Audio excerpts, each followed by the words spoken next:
क्या आपने कभी सोचा है कि कुछ लोगों के पास धन कम होता है, फिर भी उनके चेहरे पर अद्भुत शांति होती है, और कुछ लोगों के पास सब कुछ होने के बावजूद भी उनके चेहरे पर अजीब सी बेचैनी दिखाई देती है और उनके पास बैठने का मन नहीं करता। क्या आपको भी ऐसा लगता है? इसका क्या कारण है? ऐसा क्यों होता है? क्या इसका कारण परिस्थितियां हैं या फिर कुछ और?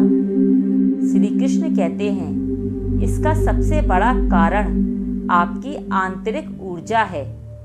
वही ऊर्जा जो आपके विचारों, कर्मों और विश्वासों से बनती और बदलती रहती है। कल्पना कीजिए, आपके भीतर एक दीपक जल रहा है। जब ये दीपक तेजी से जलता है, तब आपके भीतर प्रेम, करुणा, आनंद और उत्साह का प्रकाश फैलता है। लेकिन जब ये दीपक कमजोर पड़ जाता है, तब मन भय, क्रोध, निराशा और चिंता से भर जाता है। प्रश्न ये है कि इस दीपक को प्रज्वलित कौन करता है? श्री कृष्ण की शिक्षाएं हमें बताती हैं कि मनुष्य का वास्तविक बल उसके बाहरी साधनों में नहीं, बल्कि उसकी आंतरिक चेतना में है। जब मन शुद्ध होता है, कर्म निष्काम होते हैं और ईश्वर पर अटूट विश्वास होता है, तब मनुष्य की ऊर्जा स्वयं बढ़ने लगती है। सबसे पहली बात है ध्यान की। ध्यान केवल आंखें बंद कर कर बैठ जाना नहीं।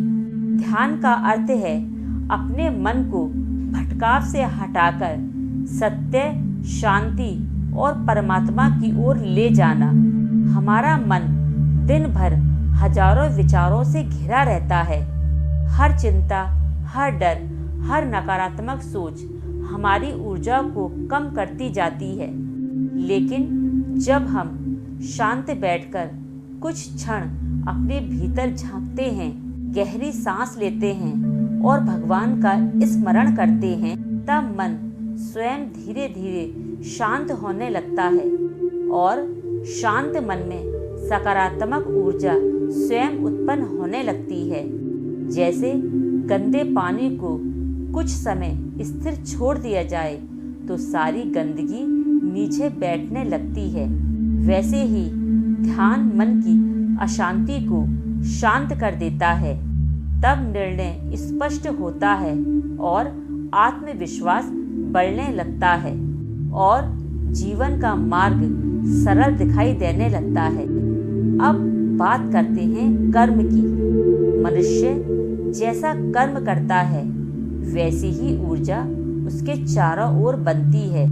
यदि कोई व्यक्ति छल, कपट, ईर्ष्या, स्वार्थ से भरा जीवन जीता है, तो उसके भीतर अशांति बढ़ती जाती है। वह बाहर से मुस्कुरा सकता है, लेकिन भीतर से शांत नहीं रह सकता। इसके विपरीत जो व्यक्ति ईमानदारी, सत्य, सेवा, करुणा के मार्ग पर चलते हैं, उनके भीतर एक अद्भुत शांति जन्म लेती है। अच्छे कर्म केवल समाज को ही नहीं बदलते, वे करने वाले के मन को भी बदलते हैं। जब आप किसी दुखी व्यक्ति की सहायता करते हैं, किसी भूखे को भोजन कराते हैं, किसी निराश व्यक्ति को आशा दिखाते हैं, तब आपके भीतर ऐसी सकारात्मक ऊर्जा उत्पन्न होती है जिसे धन से खरीदा नहीं जा सकता। यही कारण है कि निष्काम कर्म करने वाला व्यक्ति कठिन से कठिन परिस्थितियों में टूटेगा नहीं, क्योंकि उसकी ऊर्जा उसे संभाल लेती है। अब तीसरा और सबसे महत्वपूर्ण आधार है विश्वास। जब जीवन में सब कुछ अच्छा चल रहा हो, तब विश्वास करना आसान होता है। लेकिन जब रास्ते बंद हो जाएं, अपने साथ छोड़ दें, मेहनत का फल नहीं मिले और हर ओर अंधेरा दिखाई दे, तब भी हम ईश्वर पर अटूट विश्वास बनाए रखें। ईश्वर मेरे साथ हैं, ये समय भी बीत जाएगा, यही वास्तविक विश्वास होता है। विश्वास मनुष्य को भय से मुक्त करता है।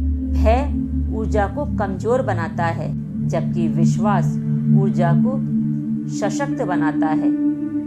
सोचिए, अगर बीज को यह विश्वास ना हो कि वह मिट्टी में दबकर एक दिन बहुत बड़ा विशाल वृक्ष बनेगा, तो क्या वे अंकुरित हो पाएगा?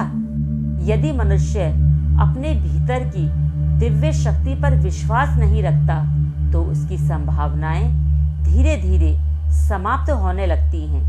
ध्यान मन को शांत करता है, कर्म जीवन को पवित्र करता है और विश्वास आत्मा को शक्तिशाली बना देता है। जब ये तीनों एक साथ मिलते हैं, तब मनुष्य की ऊर्जा बदल जाती है। उसका चेहरा बदलने लगता है, उसकी वाणी में मधुरता आती है, उसके शरीर में एक अजीब सा आकर्षण होता है और उसके फैसले निस्वार्थ होते हैं, स्पष्ट होते हैं और लोग उसकी उपस्थिति में शांति का अनुभव करते हैं। याद रखिए, ब्रह्मांड उसी ऊर्जा को कई गुना बढ़ाकर हमें लौटाता है जिस ऊर्जा को हम उसे भेजते हैं।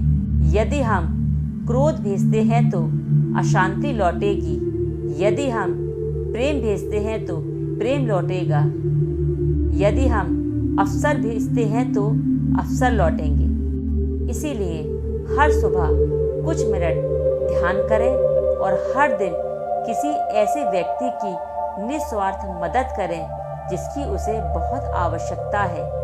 अच्छे कर्म करें और हर परिस्थिति में ईश्वर पर अपना विश्वास बनाए रखें। फिर देखिए, धीरे धीरे आप स्वयं महसूस करेंगे कि आपका मन पहले से शांत और आपके विचार पहले से स्पष्ट दिखाई दे रहे हैं और जीवन की हर कठिनाइयाँ अब पहले जैसी भारी नहीं लग रही। जब ध्यान मन को निर्मल बनाता है, कर्म जीवन को पवित्र बनाते हैं और विश्वास आत्मा को अडिग बना देता है, तब मनुष्य केवल परिस्थितियां नहीं बदलता, वह अपनी पूरी ऊर्जा बदल देता है।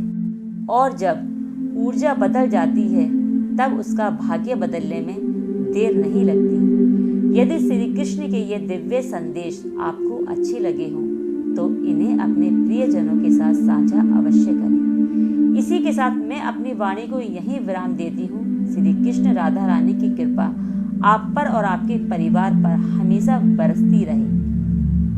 यदि मेरी वीडियो अच्छी लगी हो तो इसको लाइक कीजिए, मेरे चैनल भक्ति अमृत वाणी को सब्सक्राइब कीजिए। तो इसी के साथ मैं विदा लेती हूँ। तो जय श्री कृष्णा, राधे राधे।